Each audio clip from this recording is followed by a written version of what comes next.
নিকাশি সমস্যা না মিটলে বন্ধ হতে পারে স্কুল।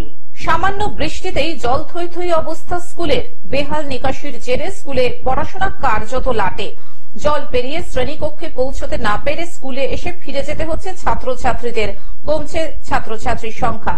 সমস্যা মিড ডে মিল চালু রাখা নিয়েও।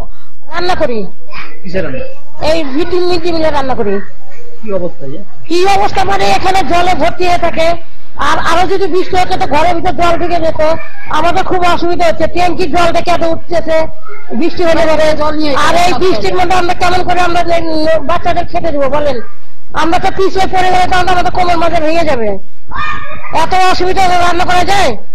জল পেরিয়ে যেতে হচ্ছে। হ্যাঁ, জল পরা যেতে হচ্ছে, জল পরা জল আনতে হচ্ছে, খাদ্য দিতে হচ্ছে। নোংরা জল, একদম নোংরা জল। আর এই জল পড়ালে তো আমাদের সাথে ঘা হয়ে যাবে। পুরাতন মালদার শাহপুরের বালা শাহপুর নিম্ন বুনিয়াদী প্রাথমিক বিদ্যালয় বর্ষার শুরুতেই একেবারে বেহাল।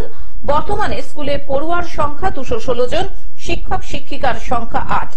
70 বছরের পুরনো স্কুল। অভিযোগ, এতদিন স্কুলে জল নিকাশির জন্য পাশে একটি কালভার্ট ছিল। সেই কালভার্ট দিয়ে জল গিয়ে পড়তো পাশের নিচু জলাজমিতে। কিন্তু গত 2-3 বছরে সেই জলাজমি ভরাট করেছে জমি মাফিয়ারা। জল বেরোয় না? না, জল বেরোবার জায়গা না। আগে তো বেরিয়েছে জলটা। বেরোতো, এখন আর বেরোয় না। কালভার্টটা বন্ধ হয়ে গেছে। কারা বন্ধ করেছে? ওদের কথা বলতে পারবো না আমি। তারা করেছে, চিনিয়ে না লোকজন, কি করে বলবো? কোন দিকে জল বেরোতো? জল বেরোতো ওই সাইড দিয়ে যেতে যায়। ওই সাইডে এখন কি অবস্থা? ওই সাইডে ভরে দিয়েছে। ভরার কারণে জল আটকেছে। হ্যাঁ, তারপর আটকাচ্ছে জল ভরার কারণে। কালভার্টটা করা ছিল, কালভার্টটাকে বন্ধ করে দিয়েছে। এটাই। হ্যাঁ হ্যাঁ, এই আমাদের এই জায়গাটা নিচা কিনা নেমে যেত। এমনকি কালভার্টের মুখও বন্ধ। আর এতেই জল নিকাশি ভেঙে পড়েছে স্কুলের। সামান্য বৃষ্টিতেই হাঁটু জল জমে যাচ্ছে। স্কুলে ঢোকার রাস্তা, খেলার মাঠ সবই জলের তলায়। এর সঙ্গে আশঙ্কা বিষাক্ত সাপ ও পোকামাকড়ের উপদ্রবের। ঝুঁকি নিয়ে ছাত্রদের একাংশ স্কুলে আসছে ঠিকই, কিন্তু নিকাশির সমস্যা না মিটলে নিকট ভবিষ্যতে স্কুল বন্ধ হয়ে যেতে পারে। আশঙ্কা এমনটাই। এটা আমাদের বিদ্যালয়টা, যেটা বালা শাহপুর নিম্ন বুনিয়াদী বিদ্যালয়, এই স্কুলটা হচ্ছে আপনার মালদা সার্কেলের মধ্যে অবস্থিত এবং এখানে মোটামুটি 200-র বেশি ছাত্রছাত্রী পড়াশোনা করে আর কি। ছাত্রছাত্রীর সংখ্যা যথেষ্টই রয়েছে, যার ফলে এখানে কিন্তু কোনোদিন ছাত্রছাত্রীর অভাব হয়নি। পঠন খুব ভালো হয় বলে ছাত্রছাত্রীরা স্কুলমুখী হতে খুব ইন্টারেস্ট পায় আর কি।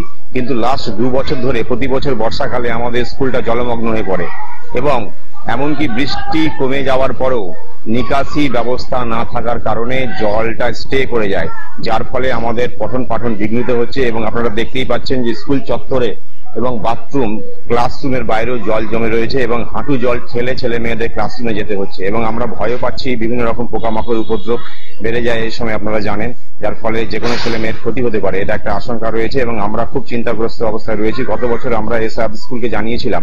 আমরা কোনো অ্যাপ্লিকেশনের মাধ্যমে না জানালেও ছবি সমেত আমরা জানিয়েছি এবং আমাদের স্যার উপরে ঊর্ধ্বতন কর্তৃপক্ষের সঙ্গে কথাও বলেছেন এবং এটার একটা সুরাহা হবে বলে আমরা একটা আশা করেছিলাম।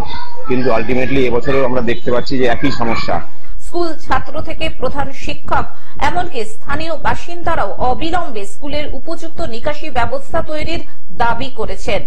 পরিস্থিতি খতিয়ে দেখে ব্যবস্থা গ্রহণের আশ্বাস দিয়েছেন মালদহ প্রাথমিক শিক্ষা সংসদের সভাপতি বাসন্তী বর্মন। ওখানে জল নিকাশি ব্যবস্থা ঠিক মতো নেই জন্যই ওখানে বৃষ্টির জল যেটা হয়েছিল সেটা জমে গেছে, মানে স্কুলের প্রাঙ্গণে জমা হওয়াতে বাচ্চারা এসে ফিরে যাচ্ছে।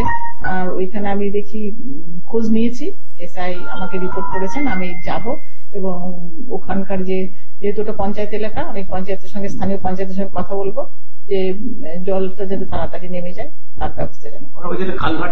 হ্যাঁ, কালভার্টের ওটা কেন ওটা মানে বন্ধ হলো, কি কারণে বন্ধ হলো, ওটা যেন উনি ব্যবস্থা করে দেন।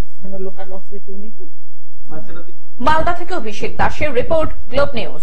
এখন থেকে গ্লোব টিভি দেখুন আপনার স্মার্টফোনেও। গুগল প্লে স্টোর অথবা অ্যাপল স্টোর থেকে ডাউনলোড করুন গ্লোব টিভি লাইভ অ্যাপ। এছাড়াও জিও টিভি অ্যাপ থেকেও দেখুন গ্লোব টিভি লাইভ।